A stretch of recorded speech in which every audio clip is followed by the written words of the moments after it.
This is To The Point, a Rhino experience. Voted one of the top home services marketing and operations podcasts. Cutting through the bullshit and getting to the point.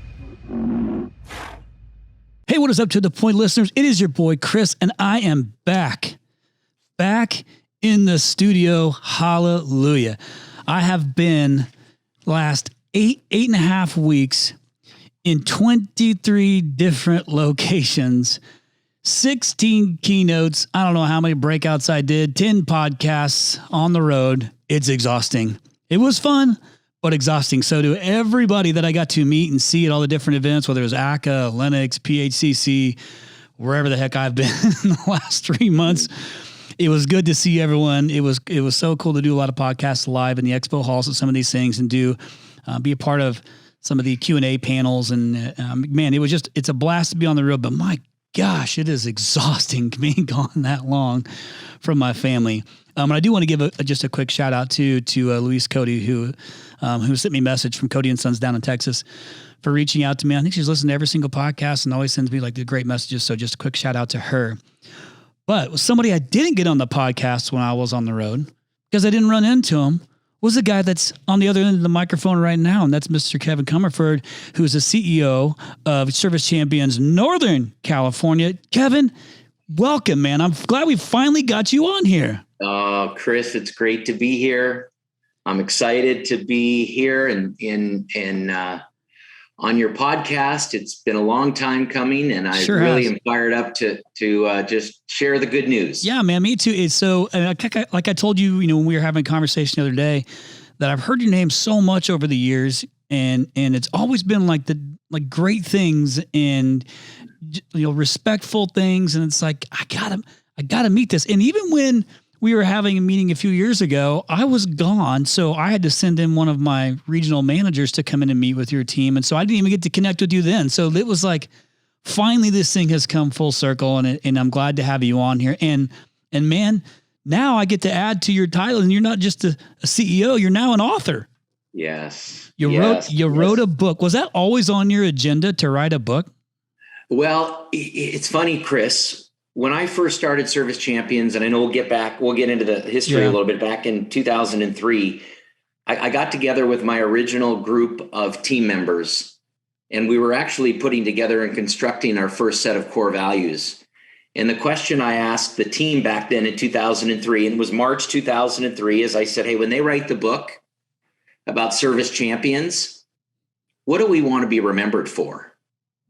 What are the things that we want to be part of our legacy? And from that question, Chris, we created the initial core values that still today lead our organization. And it just so happens that I ended up writing the book. I'm the guy that ended up writing the book that tells the story and tells the legacy of Service Champions and what really has been our path to success. And it's an awesome story. So I'm excited for our listeners to hear and learn. And I promise you, this is... this particular episode, you'll be able to pull a lot of really great nuggets from, and just having went through the different chapters that Kevin shared with me, like in the book, and I know that your team sent me the transcript ahead of time, so thanks for that. That was certainly helpful. But man, I'm excited to share all of it and everything that you went through. But how cool from it to go from March of 2003 as a theory, like the theoretical, what's going to be the book, to it's actually 19 years later, it's an actual book. Yes. Yeah, no, it's great. It really is. And the book is written, Chris, as a parable. So it's really about a young gal by the name of Emily who gets a job in a make-believe air conditioning company and learns right out of the gate some important lessons from the CEO that she meets, and then learn some really neat lessons from the different team members at Champion Air Conditioning, and how the core values work and actually how they show up on a day-to-day basis. And then the last chapter, or the second to last chapter of the book, is really the real story, which spells out really what happened in the Service Champions journey, not just Champion Air Conditioning, which again, Champion Air Conditioning is the make-believe company. Right. Got it. Well, so, and I want to do a couple things because clearly I want to dig into all those things and kind of walk through it. But this is all coming from a really solid career in this business. But, and I want our listeners to understand, like, what, who don't know who Kevin is, you might have heard that name, but don't get it mixed up. Right. Because we have had Leland, and Frank on here from Service Champions down in Southern California, but this is not the same. So I remember when I first learned that, I was like, wait a second, I'm confused. Somebody help me understand what's going on. So I think this is probably a really good segue into how you got in the trades and maybe bring that all the way up, to date. And I might poke and prod and ask questions along the way, but let's go ahead and start with that. So I know your folks were in it. So, but like, take me through the process. Like, how did you get into trades? Because you went to Cal Poly, but it wasn't like you were going to in for like the trade stuff. Like, you were in a journalism space. So, like, how did this all shake out? Yeah, it's an interesting story. Chris, I grew up. I'll just share. I grew up on a street called Chicken Alley. And some would say that I grew up on a farm, but it was more like a petting zoo. We had chickens, goats, ducks, geese, cows, or a cow, horses. And my mother grew up in Canada, and she's Ukrainian descent. So she was a hard worker. She's the one I learned all my hard work from, getting up early every single morning. And I grew up in a really blue collar family. My father's best friend owned a flooring company. My godparents were plumbers, owned a plumbing company. My mom's best friend, they were in the wallpaper business. So I only knew blue collar growing up. And so my parents, again, they started a heating and air conditioning business in 1972 called Comerford's Heating and Air Conditioning. And I wanted nothing to do with it. I was going along this path of being in professional sports. Al Michaels was my idol. I saw that. Yeah. The famous Al Michaels. And so I wanted to go to Cal Poly. Well, I didn't want to go to Cal Poly. I never got really great grades in high school. Me either. I'll never forget it. My buddy, my dad only went to 10th grade. So nobody in my family had ever gone to college before. So I was the first person in my family to ever go to college. And the only reason I went to Cal Poly was because my buddy Greg Russell came over one day and said, "Hey man, my sister goes to Cal Poly. She's in the nutrition department and there's no guys. We ought to apply." So again, I didn't get great grades in high school. And that's so fantastic. I applied in the nutrition department at Cal Poly, got accepted. And I believe this to this day, Chris, because I was the token male along with my buddy Greg. And so I got accepted into Cal Poly, and that really began my journey of getting into Cal Poly. I decided to change my major into journalism because I wanted to be in professional sports.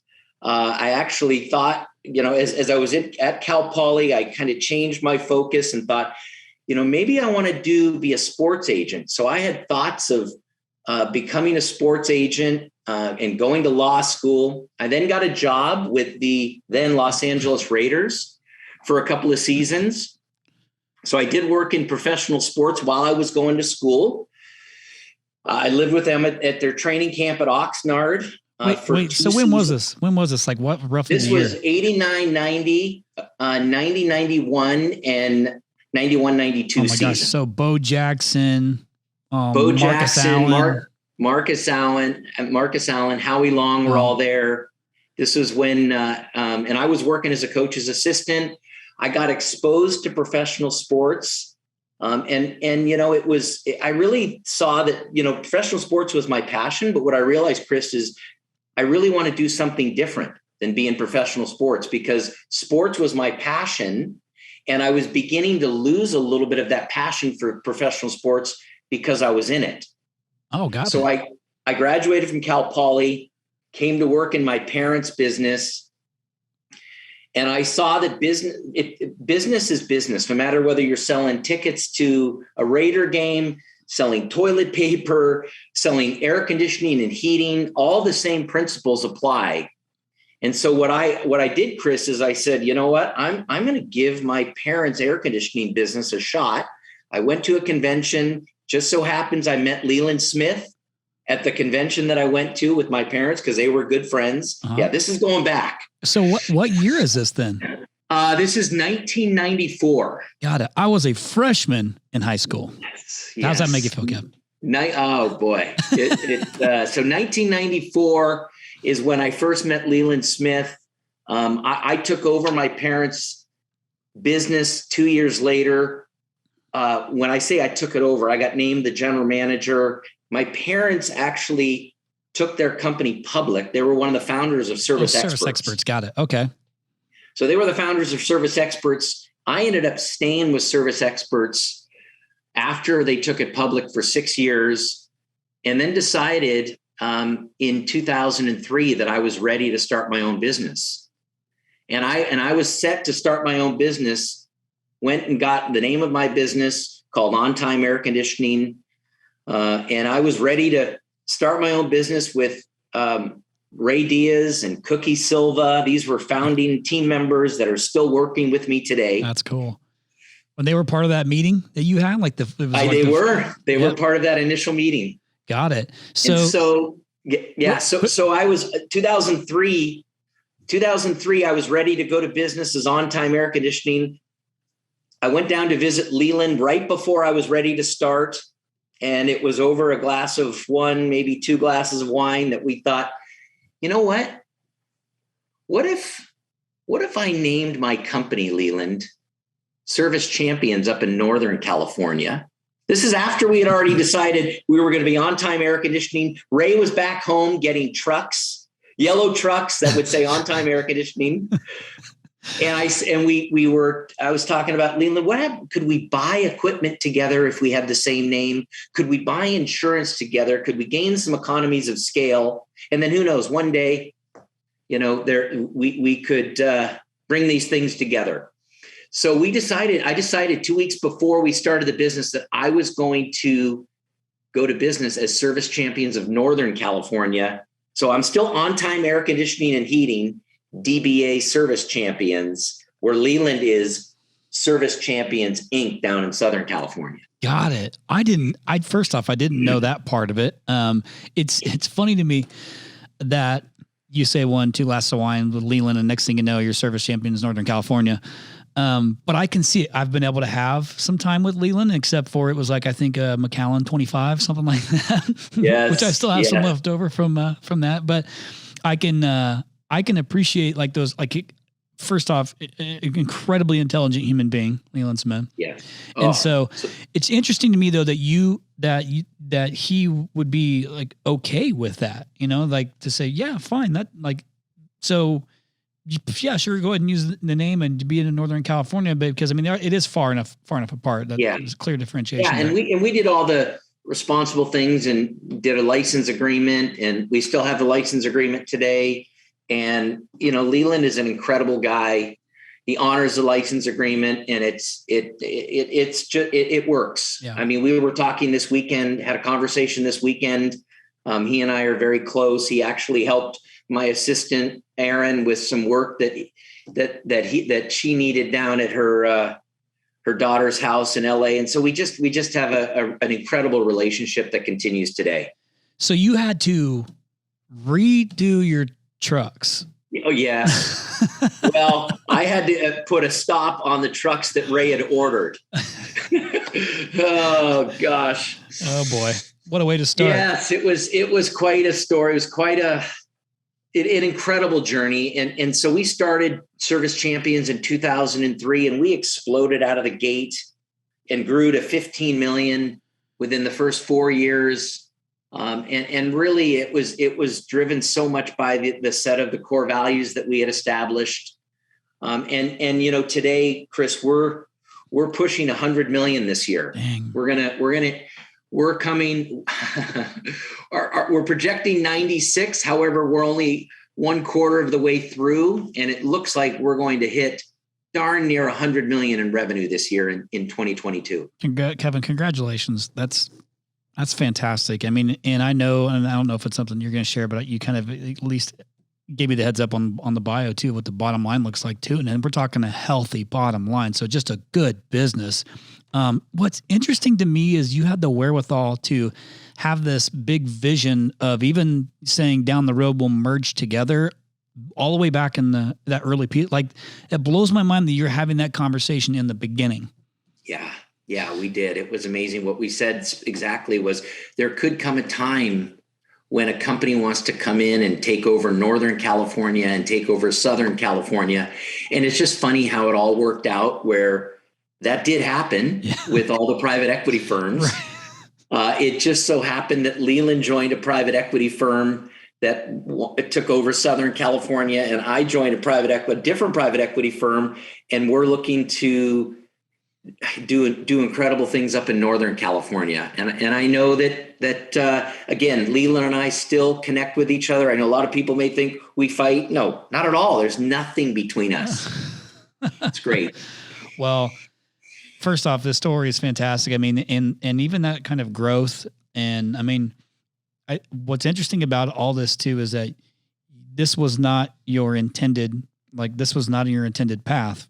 I mean, you thought you're going to be a sports guy. Here you are running a ridiculously amazing company, reputable company that's super healthy. I mean, and you've probably been able to make a lot of changes in positive impacts in your employees' lives. I mean, some of their family members, and just given great career pathing, but also I know client fulfillment is so incredibly important to you, like excellence of service and things like that, which I know is another big thing for Leland too, is making sure that client fulfillment is like solid. It is.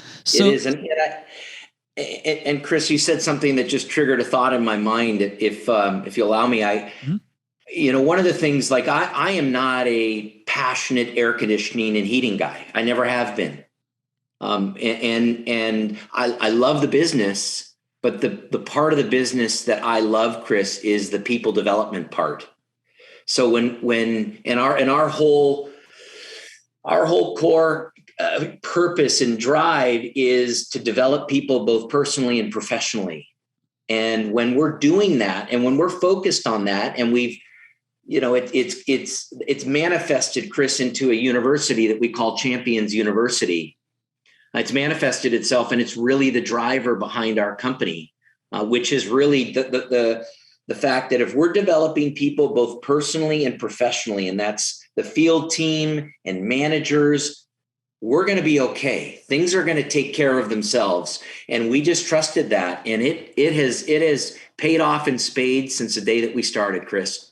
Well, I love that you kind of have this, culture that's, really caring, really good. I mean, and obviously it attracts, when you have a good reputation, in the industry, not for just like customers, but also for being a great place to work. It certainly makes building the business much easier because you're a more desirable place to come and work too, but you do what you say you're going to do, and you genuinely care about human beings. So it's not just some facade you put on. You genuinely care about the personal and professional growth. I didn't know that, that you had that your university. We kind of followed suit at Rhino and created Rhino University for like similar reasons. It was a lot of cross education too, but the same thing is trying to incubate our own employees that maybe have, not been tainted by others, like they've got bad habits. So but we kind of use it in multiple ways. And it's kind of fun to see how it's growing and scaling, to try and do the same thing. Like I care as much about employee satisfaction as I do client fulfillment. The one doesn't work without the other. It's so true. So I want to get into this. So first off, congratulations, man. 100 million is ridiculous. That puts you in that really small percentage of people who are able to accomplish those things. So I commend you. And you've got a beautiful family too. Your wife, I think Carolyn, and you got your 2 boys and your daughter, right? So you've kind of got this family too that, how proud they've got to be of what you've been able to build and watch, kind of watch dad do his thing. Yeah.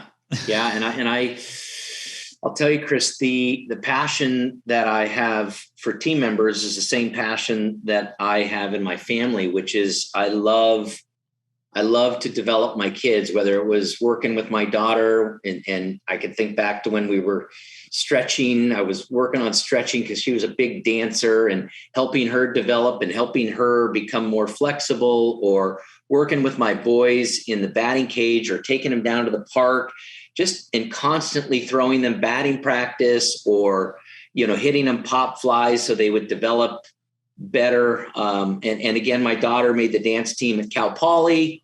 My son just got a scholarship to play baseball at St. Mary's. Awesome. My youngest son, Landon, who's a freshman, just made the JV team this year as a freshman. So just watching all this come to fruition, and it's really just a manifestation of my passion, which is to develop people and develop. And it started with my children.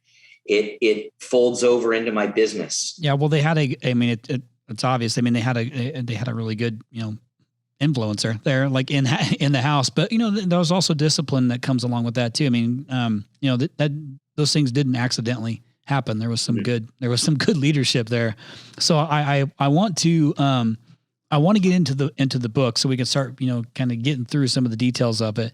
But as I went through it initially, you had some pretty high profile people who reviewed the book, like Patrick Lencioni, Vern Harnish, like just to name a few of them.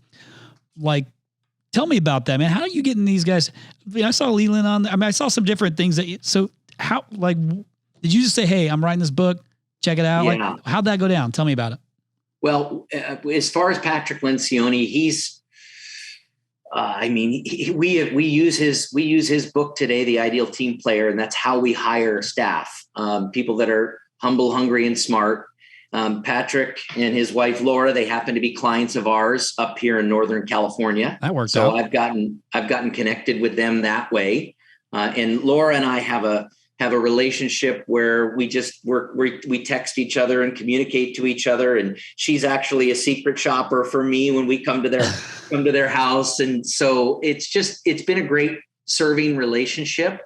And so when it came time to write the book, I just asked Patrick if he would look at it and review it. And obviously I share with him that we use his methods. I sent him some t-shirts from things that we've made in our company, which are around humble, hungry, smart. And so that's how I got connected with Patrick. Vern and someone else I've got a relationship with because I've been involved with Gazelles for years, and Gazelles really helped me transform my company when we were stuck. And because we've been stuck at different stages of the business. And I know the reason we're stuck is because of me. And if I just go back to mastering the Rockefeller habits, it's just amazing what happens. And so Vern knows that, Vern helped me. And by the way, I will tell you that what I got from Vern Harnish and have shared with him when I asked him to review my book was, Service Champions was an entrepreneurial-led business. Me. And what Vern Harnish helped me do is he helped me transform my business from an entrepreneurial-led business to a professionally managed business with an entrepreneurial spirit. And that is the tricky transition, whether you're 2 million, 4 million, 7 million, that is critical to happen is it's got to transform from a entrepreneurial-led business that only survives because the entrepreneur is the driver to a professionally managed business that will continue on whether I'm around or not. And that's the transformation that Vern helped me. Got it. So, hey, be honest, were you a little nervous sending him to read your book? Well, yes. But you know what? He's a guy that makes you feel really comfortable and did nothing but compliment me about it after he read it. So he made it really easy. He made it really easy. You're right, though. I did think about this. Like, wow, this is the master. Right. Yeah. I'd be like, hey, Michael Jordan, can you watch me shoot free throws real quick? Yeah. Exactly. Yes. So you wrote the book. The book's called Champion Mindset. And like you kind of talked about in 2003, how I'm having this theory of when they write the book about service champions, what's it going to say? You did it. You wrote the book. I don't know if that was the why on like why you decided to write this book, but maybe like why, like, well, one, why did you write it, and like why now? Was the timing right? Did it feel right? Like, was this the plan? I mean, I don't even know how long it took you to kind of go through the process, but I guess at its core, why did you decide like, hey, I'm going to write this book? Yeah. Well, this is the second book that I've written, and the first one I never published. Okay. I wrote 12 chapters of a book and never published it and never loved it. And then when I found a writer, I was introduced to a someone by the name of Greg Reed, who convinced me that, Kevin, you need to take what you've written and here's the idea, transform it into a parable. And when he talked to me about that, I was able to take the information that I had written it, which I thought was good information, but it was kind of like very textbooky. And then I was able to transform it into this parable, which is, again, written in story form of a young woman on a journey. And to me, I was able to get the concepts that I had written in the first book in an easy to digest fashion in the second book. And so the reason and the why behind my book is, Chris, I'm a culture guy. Right. Okay. I believe that culture is the only competitive advantage that a company has in the marketplace. That's good. And to me, the definition of the culture is the actions and the behaviors that a team member does with each other and in front of a client. So if whatever influence I can put on my team members through my core values, through the book, so that they behave in a way that sets our culture apart from everybody else in the marketplace, that's what I wanted.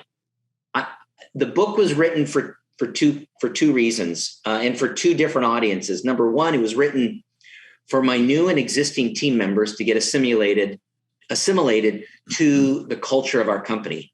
And the second reason is I have a passion for small business owners, because I'm a small business owner, and I co-lead and I'm a co-founder of a small business group with a mentor of mine, Chris Yano, where we meet with about 40 entrepreneurs every month. And I was passionate that I wanted to give them a guide that would help them, if I could help them in some small way, run their business and help improve their business. That was what Champion Mindset was written for. And I know, because I know you're a believer in this, documented culture is so important. And so the book is the documentation of our culture.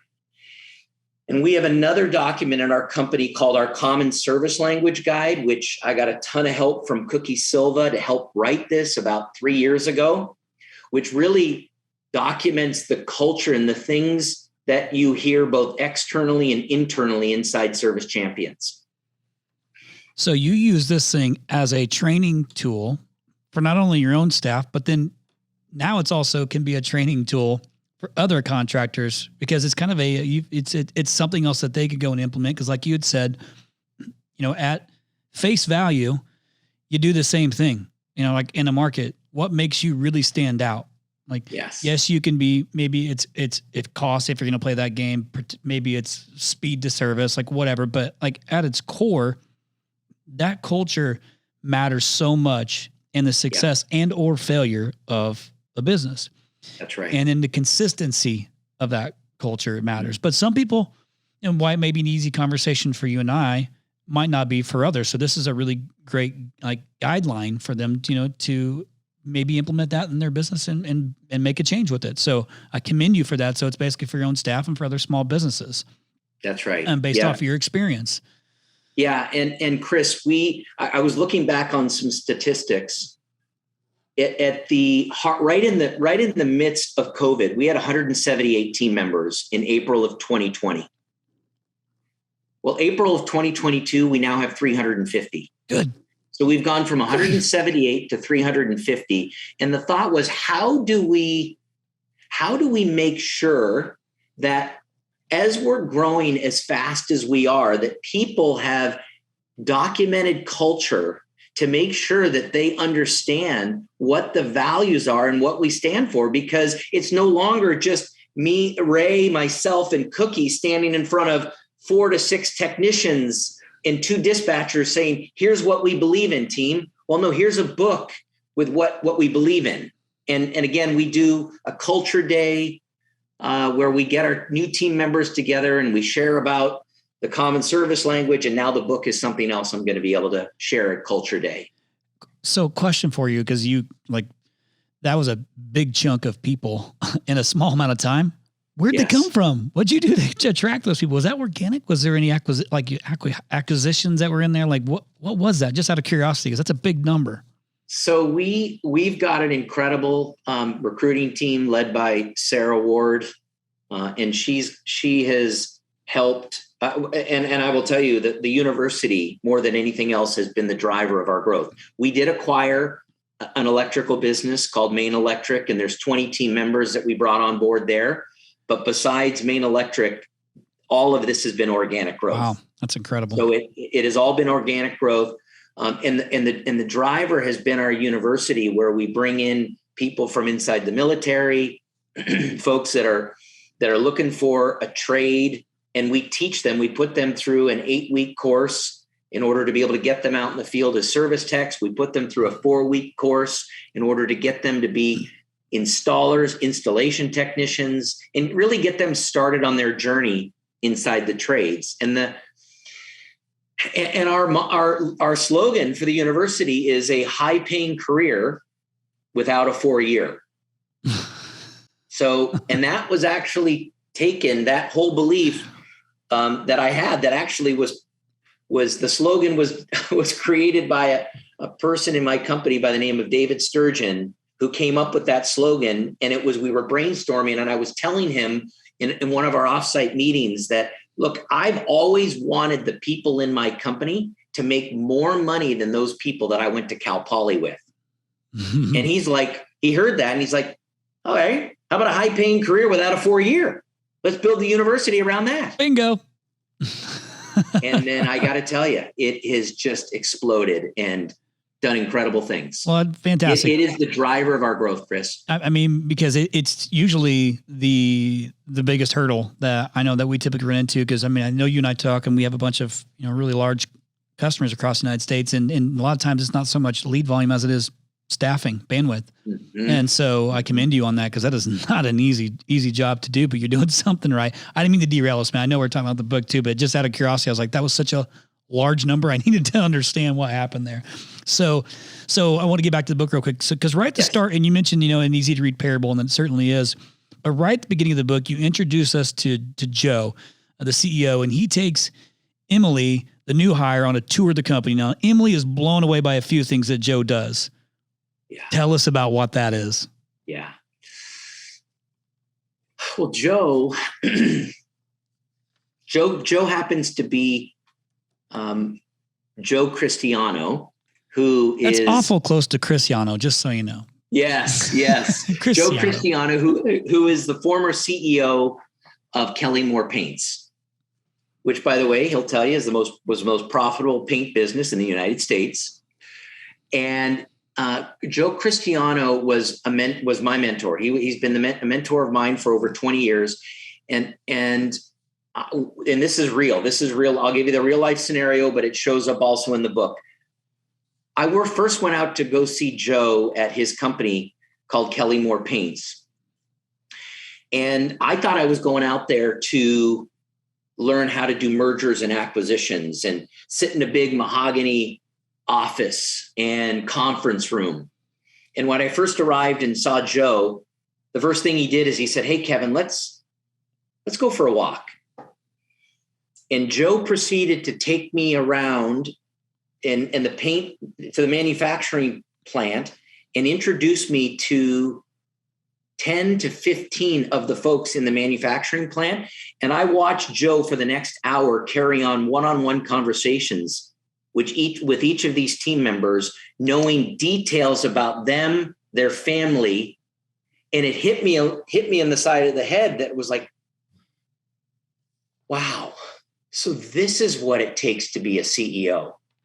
It's the people, Kevin, and it's getting with the people And that's what Joe in the book does with Emily. Is the first thing he does on her first day is he takes her around and introduces her to a couple of technicians and warehouse people and really shows her that it's the interaction. It's being with people that makes us different. Hey, Kevin, real quick, can I interrupt you for just a second? Yes. Roughly when was this? I'm trying to get a gauge of timeline. This was 1995. Got it. Okay. So this is 1995 when I went to go visit Joe. And I thought I knew, I mean, I was young, snot-nosed kid, thought I knew, coming out of college. And it was like, wow, okay. So it's not about these big, reading financials. Yes, you have to know that merger. No, it's about connecting with your people, Kevin. So this is the foundation of it seems to me of your whole big culture mentality kind of stems from that. Is that where that comes from? It's so true. And I think one of the things that we do, Chris, that's very different is we spend a ton of time training our staff about being great listeners, being active listeners, being intentional about listening. And the way I say it is be more interested than interesting. We live in a Facebook world where everybody they want to look at me, notice me. And I'm like, okay, great. We just have to be different than that. Be more interested and be okay, whether you're in your personal life or in your business life, sitting in the small chair and allowing others to sit in the big chair. And that just means when you're on a call or you're out with friends, I always look at it and pretend there's a spotlight and make sure the spotlight's always focused on the other person rather than being focused on me. Oh, that's good, man.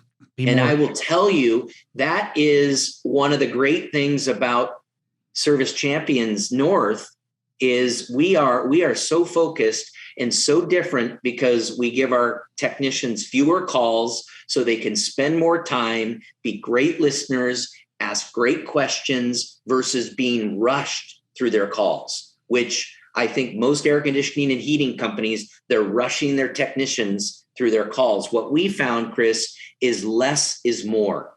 The fewer calls I give our technicians, the more revenue, the more client satisfaction they generate. Got it.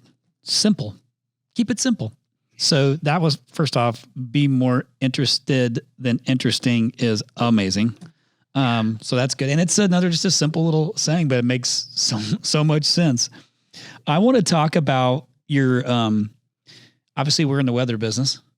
I want to talk about your weather driven philosophy, except for it's not weather as in we see it W-E-A-T-H-E-R. It's W-H-E-T-H-E-R. That's a little different. Yeah. Well, so what's going on there, man? What's your weather driven mentality? Chris, this is the cornerstone of our business at Service Champions because we live in Northern California, right? I could step outside right now and it's 75 degrees, and I could step outside in the middle of June and it's maybe 78 degrees, 80 degrees. So our weather, Mother Nature weather, is very mild. So what we've had to do is we've had to focus on being what I call weather driven, W-H-E-T-H-E-R. And weather driven is your success at Service Champions is contingent upon whether you come to work with the right mindset and whether you follow the Service Champions process, what we call whether run the play. So your success will be determined by whether you, again, come to work with the right mindset and whether you run the play. So what it is focusing on things we can control, Chris. None of us have control over the weather, right? And I'm talking the Mother Nature weather. Right. We don't have control over that. So let's focus on the things we do have control on.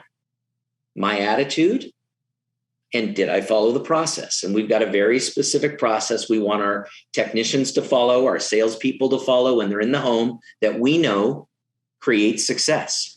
Well, yeah, when this kind of plays right into, you talk also about abundancy mindset versus scarcity mindset. Yes. And I'm a big believer in mindset and attitude. Big believer in that kind of directs, you are what you think you are type of mentality. But you talk about that abundance mindset and scarcity mindset. Like, let's dig in. Yeah, I love it. And I dig in and I talk about an example. Again, we're in Northern California, and having an abundancy mindset versus a scarcity mindset, it just shows up. And how it shows up in the air conditioning business is if you were to drive down 680, which is the main freeway through our marketplace in the Bay Area, there's a set of mountains that surround that kind of run along the freeway. Right. Well, in the middle of June, there can be fog that can roll in and just sit on top of those hills. And what happens is that can change the weather in the middle of June, Mother Nature, and make it 75 degrees. And it's like ice sitting there cooling down what would otherwise be a very hot June day. And again, you can look at that situation and let the weather control you and be like, oh, nobody's going to be wanting to do business today. And gosh, you could be controlled by the weather and really and go into a negative scarcity mindset driven by fear. Or you can have the mindset of, okay, great.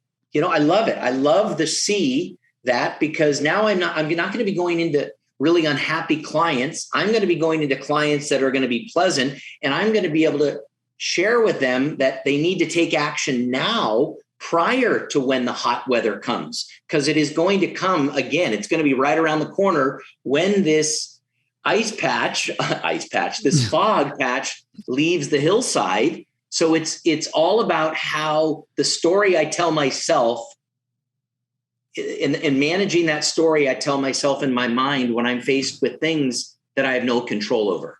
Yeah. I want to add to that real quick, because like when you kind of were saying that and I'm visualizing it, my brain immediately went to, I'm going to let all my competitors think that way. I'm going to think the opposite way. And that's going to make me better. I'm going to be the one who actually wins the day because I have this positive mindset of silver lining. Like because if I'm going to sit here and think about, it's like the, nobody's going to want to do business today. My brain immediately goes to, well, I'm not the only one thinking that. So are all these other people that are trying to do the same thing. I'm going to let them handle that. And I'm going to think about what I can do with this. That's right. Fun fact to this point. I remember flying in. So I don't know if you knew this about me or not, but I used to race IndyCar, open wheel IndyCar. So the very first time I ever jumped into an open wheel car was up in Sonoma, Infineon Raceway, whatever you want to call it. By the way, worst place to cut your teeth in an open wheel car is at that speedway because of the hairpin turn coming into at 160 mile an hour, braking to like 80. But I remember when we flew in, you couldn't even see the track when I got there. So I'm like, how's this going to work? Yes. When I got there, but they were setting everything up. So they clearly knew something I didn't know, like that it was going to lift. But it is interesting to see how when you fly in there, like that, it's so foggy. You're like, I was kind of in that negative mindset of like, what are we going to do? And they were just setting everything up. So it worked out because I could see just fine. But anyhow, that's great. That was my point. I'm going to jump back into this because I'm going to keep pushing through the book. Mm-hmm. So in chapters, we've talked a lot about your core values. So in chapters 3 through 8, you go into each of those core values that make up the company. Share with us the importance of those core values. And even how did you come up with those set of core values? Was there something that you knew you wanted to be? Was it something that was already kind of instilled in you? Like how did you come up with those core values? Yeah. So that's great. And in the book, chapters 3 through 8 talk about each of the 6 different core values. And again, those are the foundational principles of our company. What are they, Kevin? What are those? What are they? So the first one is give remarkable service. Okay. Drive top performance. Honor your commitments. Be a lifelong student. Have fun and enjoy the moment, and be kind and encouraging. That's good. So those are the 6 core values. And you'll notice right off the bat, Chris, each of those all start with an action word or a verb. Honor, drive. be, drive. Yep. So core values are designed to be actions and designed to be behaviors. And they're also designed to demonstrate how we act and how we are today. They're not supposed to be aspirational goals of what we're looking to achieve. It's like, no, what are we today? And let's write down. And so when we got together with our original team members, it was, okay, we've been operating for a couple of weeks. We know what we want to be. And so let's write down, what is it that we are? What is our company? And so the core values are, as I said, they're foundational, but I believe, Chris, there's two things a business needs to be successful. Is they need to have consistency, and they need to have innovation. Those are the two key things. You have to have both. And the consistency are the core values. No matter how much we grow, you have to come back and utilize the core values with your team to make sure everybody is consistent with the way that we behave, the way we operate. And then the other thing you need, Chris, is you need to innovate. You need to take the existing processes that we have and make them better. You need to look at new products. You need to maybe get into the electrical business, and it's not about getting into the electrical business necessarily. It may be just improving a process in the HVAC business that you're already in, improving the products that you're offering. So I got you said consistency, which I think is, you didn't say perfection. You said consistency. Yeah. Big deal. I got the luxury of interviewing Mike Tyson, and that's probably one of my favorite things that he'd said from our Rhino X service summit that we put on here in Phoenix. But he'd said, consistency kicks determination's ass. That's pretty good, right? He said it, and I got goosebumps. I was like, that's pretty good. It was deep. And everybody started cheering and clapping, and I'm sorry everybody felt the same way. But that consistency matters. Again, not perfection. Like, you want to try and get there, but that's not, like, consistency matters. Yeah. I love that you use it, like you use the drive and things like that. Like, so in chapter 4, cause you had drive, that value was drive top performance. And you talk about, mediocrity. Like, I have a saying up on the wall here in the office, is that you weren't created to be mediocre. And I completely agree with you. But to you, like, clearly that's important. What's the importance behind that for you? Like, why the drive top performance, and talk about the mediocrity? Like, what kind of behavior are you trying to control there?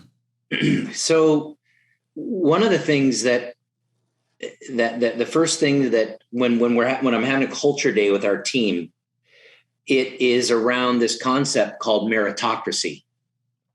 So at Service Champions, we're a meritocracy. Okay. Got it. And what that means is, your compensation is in direct proportion to your contribution. So this is not it doesn't matter how long you've worked here at Service Champions, or if you've got tenure. We're a meritocracy, guys. We're a meritocracy, which means, again, if you want to make more money at our company, figure out how you can contribute more.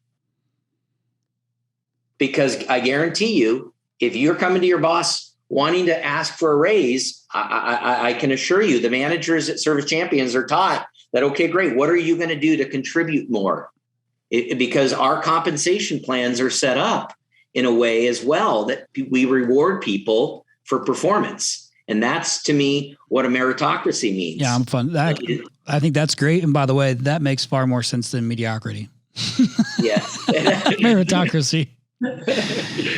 No problem. That's a big part of the book where we talk about that, but also it's a big part of when I'm talking in front of our people at Culture Day. I'm a big believer in these performance models of, to try and increase behavior, but because I also think it also pushes the human being to become better, as well. Like, so, because sometimes we all need that. Like you talked about, you hit a ceiling and you realized the company growth wasn't going to go anyplace until you started becoming better and learning more things like that. So you kind of practice what you preach. Yes. Yes. I didn't mean to cut you off too. I can't remember if you're going to say something else or not, but see, that's where my ADHD always kicks in. That's all good, brother. So in I'm going to move on into chapter 6 if you're cool with that. I just want to mention something from that, and it talks about your people development. That you're a people development company, and not really. I mean, yes, you do heating and air conditioning and electric, but you're in that people development company, not the heating and air conditioning company. Like, explain what you mean there. Yeah, and that ties into our core value number 4, which is be a lifelong student. And we teach our people, if it's meant to be, it's up to me. And so, yes, we're going to give you a ton of education, a ton of training at Service Champions. At the same token, you have to be responsible for the training and the education yourself as well. And so they need to go out and become better. And they've got to constantly work on their craft and take responsibility for looking to improve themselves. Because I'm a believer that the harder you are on yourself, Chris, the easier life is. And the easier you are on yourself, the harder life is. That's good. So making those decisions and again, I'll share this in a minute about utilizing a journal to document your thoughts, reading a ton of books, listening to podcasts, listening to good, positive, healthy things. That's your responsibility. We can only go so far. We're going to set up an environment for success and put you through a training class. At the same token, the core value is designed, if it's meant to be, it's up to me. I need to take responsibility. And we preach that. Yes, we have a responsibility to create the environment. At the same token, Chris, it takes 2 to tango. You've got to do your part. And so we challenge our people that, yes, we'll help develop you. You've got to be all in on it as well. I'm stealing that from you, by the way. If it's meant to be, it's up to me. Yeah. Is that you? Did you come up with it? Did you read that somewhere? Or is that a Kevin Comerford quote? That's something, gosh, I've had that. Ray Diaz has said it for years in our company and has shared that. So I don't think that's a Kevin Comerfordism. Well, I'm going to use it as that anyway.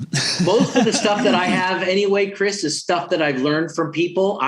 One thing about Kevin Comerford is I'm not an inventor. I'm an implementer. I find things that work successful in other companies, other parts of the country, and I look to bring them back and implement them.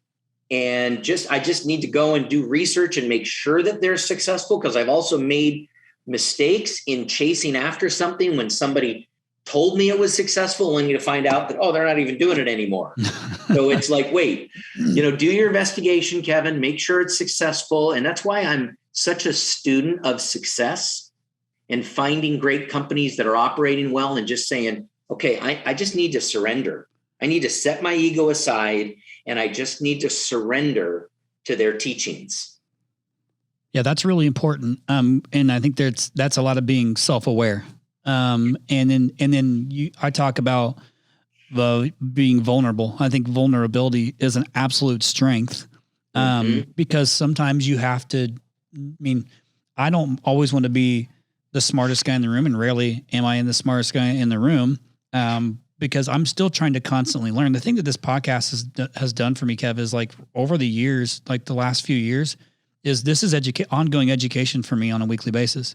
So I'm learning so many things I'm able to kind of take back and implement, but I'm always interested in learning, because I guarantee you there's something I'm not and you're not doing. And anybody listening right now, what Kevin's already said, I guarantee you somebody on this podcast listening is not doing those things. Yes. And you're saying these are the successful things. I've heard some of these things before too, that can reiterate that they are successful. So it's not like an accident, but we're always kind of a good, like you said, be a lifelong student. That's the game that I'm in right now, because I actually enjoy it. I'm learning, and now I am an analytical nerd. So I do love to track numbers and data, and that's the world that I live in. So I do love those things. And it's kind of like, even though I'm a big visionary, I always kind of set this big vision and then I work backwards from that vision so I could put checkpoints in place. And so to that point, like what you talk about towards the end of the book in chapter 7 is you talk about the concept, called measure backwards. Now, what is that, and how does that apply to what we do? Everybody listening that's in the trades. Yeah. So that's a have fun and enjoy the moment is what that core value is. And the importance of making sure that you measure backwards. And how that shows up is I'm a driver, Chris. I'm a type A person. And so no matter how much success that I have in a given day or what I accomplish, I always have to protect Kevin against Kevin, because Kevin can still feel inadequate, even if he's accomplished a whole bunch of stuff. You're your own worst critic. Yes. And so what I do, and by the way, I did this last night. I took my son, I drove my son to his hitting lesson last night, and I brought my journal with me, and I was feeling like, gosh, a little bit down about how the day went, and I was beating myself up. And what I did is I took the time to then write down what were my accomplishments, what were my wins from the day. And before I knew it, Chris, I had 9 wins written down of where I had either connected with people, I had a great meeting with my team, and it was like it completely changed my thinking. And I had stinking thinking going on, and I needed a checkup from the neck up. And amazing that and to me, I think that's one of the things that Mike Tyson was talking about is being consistent. One of the things, Chris, I can tell you that I do every single morning is when I first wake up, is I write down what were my wins from the previous day. It just so happens last night I couldn't wait. I just did it last night. And I was having one of those feelings like, gosh, Kevin, what did you get accomplished?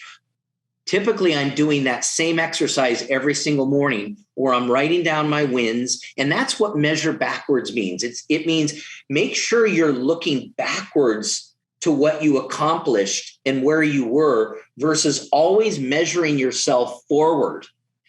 And always writing to-do lists to-do lists are great, but stop and look back and say, okay, what did I accomplish? Because when I write those accomplishment lists and measure backwards and write my wins, it completely changes my mindset. And I'm now in a mindset of creativity. I'm feeling good about myself.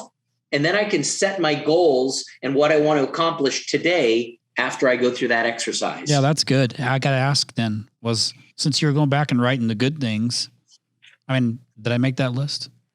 Yeah. Yes, you did. Yes. You did make that list. Yes. I am a champion. See what I did there? That worked out well. No, that's great because I agree with the same thing too. And I do still use a list of things that, that I know I want to accomplish that day. And I do scratch them off, which I know is kind of old school, but man, it sure feels good to scratch those things off because those are the wins from the day. And I also have learned to just get comfortable with the fact that I'm never going to get everything done that I want to get done in a single day. Like it's just not the majority of the time. It's not like I'm ever not busy.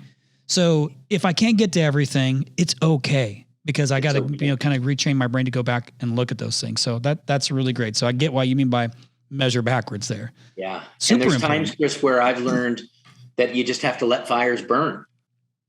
You have to let some fires burn. You can only put out so many fires and accomplish so many things. And there are times where I just have to let fires burn and know that I'm going to get to it.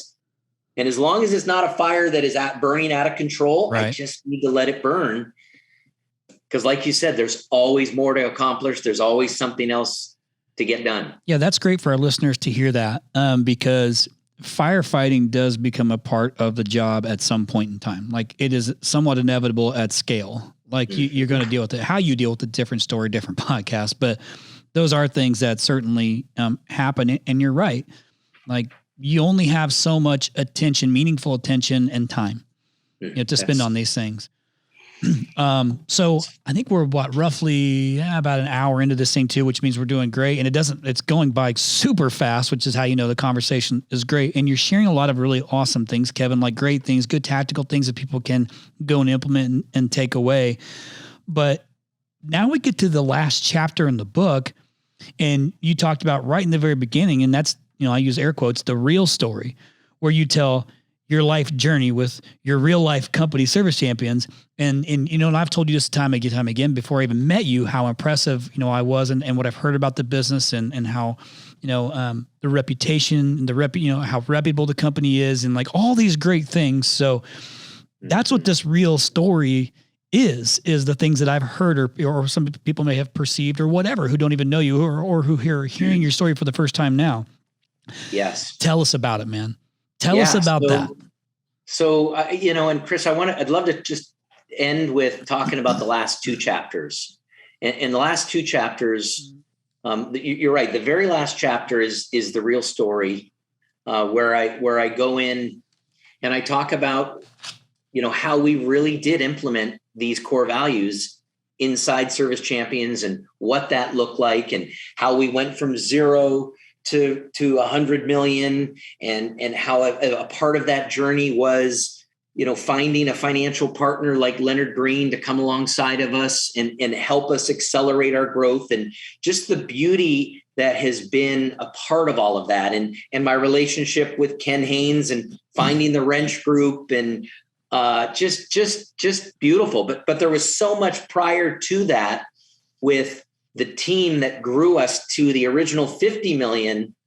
And that's really the story of, I wanted to make sure that people knew that, yes, this is the make-believe story, the first 9 chapters of the make-believe story of Service Champions, or first 8 chapters with Champion Air Conditioning. But there really is a company behind this make-believe company that did all these things that we're talking about. And the other chapter that I love so much, Chris, is the one that talks about always making your future bigger than your past. And what that means is we're going to accomplish a lot in our lives, whether it's, buying a new home or, selling your business or, adding a new installation crew to your team. The key thing is, though, is always having what's called a growth mindset, which is always make your future bigger than your past. So no matter what you accomplish, there's always something out there that you're striving for and that you're never really done. And that's what it takes to have a growth mindset. And I end a lot of my salutations with, here's to a bigger future. And rather than sincerely, I end it with, here's to a bigger future. And that's because, Chris, I'm a believer that we're just starting. Yes, we've accomplished a bunch. I actually just said that in my sales meeting yesterday. Is guys, we're killing it, but right now we're really just starting. There is so much more for us to accomplish, and it's critical as leaders of an organization to always have a growth mindset. And the slogan or the comment or the thing that I always tell myself is always make your future bigger than your past. And by the way, that goes for my wife and I, that goes for my kids. It's always, no matter what we accomplish, always make your future bigger than your past. Love it. I've said this a couple different times. I can never remember who the heck told me this. And so it bugs me, but it's something that stuck with me. And it was around, in regards to your future, is us as leaders have to have a vision of the business. And somebody had told me, make sure that your vision is big enough for your employees' vision to fit in it. Yes. So yes. that is, that one was one that kind of rocked me, because I'm like, I think it is, but if you don't really know, if you're not connected enough to your employees to understand the vision of themselves professionally, personally, those things, how could I possibly know if my vision is big enough for everyone to fit in it? And so immediately my brain goes into, well, I need to figure out what everybody's, vision is for themselves and push themselves. And so professional and personal goals are something that I did a whole podcast on it. And then we also shared that with our team. I did a Rhino University on those things. So it was Leland Smith told me that, was it? No. Oh my gosh. I don't know. I don't know if that's it or not. I would believe that Leland would. Okay. Yeah. That sounds like something Leland would say. Okay. It could be. I'll have to text him and ask him. But that was like something, that I think about, with my future is that also something, that guides me. So I love your mindset, Kevin. And obviously like you're going to hit 9 figures, man. Like, good grief. That is fantastic. I love the story, man. It gives me goosebumps to even like say it out loud. Just because, and I love being able to share these stories. Anybody who's gotten to know me knows like, I'm one of those guys that's like, I feel like I get along with everybody. I want to see everybody win. It's not a facade. I genuinely just love to see people kind of win and how it impacts their lives and the things that they do. And I get to share those stories, and impact somebody who's on the other end of this microphone listening to it, to your story. Like there'll be thousands of people that are impacted by your story, Kevin. And that's just those that are listening to it right now, not even the ones who've been impacted by it. So the future of this, to your point, is there's a lot of impact that's going to come from this. And I commend you for taking the time to do it and write the book. Awesome. I want to end with this. Are you ready? Yes, I'm ready. So I love asking this question. And it's something that I've thought more about recently, but I love hearing what everybody's answers are. What do you want Kevin Comerford's legacy to be?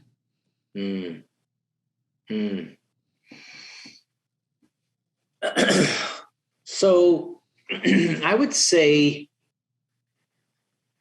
more than anything, I want to go back to the cornerstone of our business, which is being weather driven, which is focus on the things that you can control rather than the things you don't have any control over. If my legacy is I can help whether it's my kids or my team members or fellow business owners, make sure they stay focused on the things that they can control, which is again, stay focused on your mindset and stay focused on the process that your company has and make sure that your team members are running that play. That to me is that to me again is the cornerstone of Service Champions, which is we are weather driven. And if I can just help people just a little bit, you know what? My job is done. My job is done with that. With that is the backbone and the cornerstone of what I'm all about.